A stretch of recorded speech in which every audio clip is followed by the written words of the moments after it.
Des médicaments pour le rhume? Ouais. Va falloir faire du tri. C'est vrai? Bruno Toussaint est un ancien généraliste. Selon lui, ces médicaments seraient inefficaces, voire dangereux, à cause de leur composition.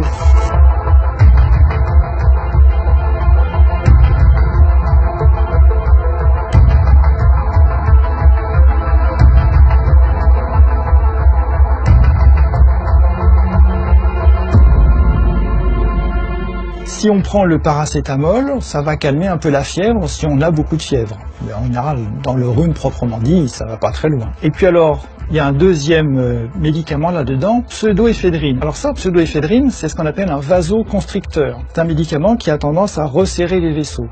Alors ça diminue un peu les écoulements du nez et ça dégage un petit peu le nez. Ça fait pas des miracles, ça dure pas longtemps. Et puis surtout le problème bien sûr c'est que c'est pas spécifique du nez du tout. C'est un médicament en comprimé qui fait de l'effet sur l'ensemble du corps. Donc ça a tendance à augmenter la tension artérielle et ça peut resserrer d'autres vaisseaux que ceux du nez, par exemple ceux du cœur ou ceux du cerveau. Ces effets secondaires sont bien signalés sur les notices. Risque d'accidents vasculaires cérébraux, d'hypertension artérielle et même d'infarctus du myocarde.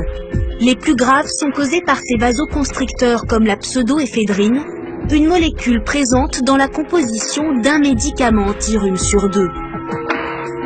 Pour Bruno Toussaint, le verdict est sans appel. Tous ces médicaments composés là, contre le rhume, faut arrêter de s'en servir, faut les retirer du marché. Alors en attendant que les autorités prennent les mesures qui s'imposent, en pratique, il faut que les patients comprennent que c'est des médicaments qui ne rendent pas vraiment service, ils sont beaucoup trop dangereux pour les services qu'ils rendent.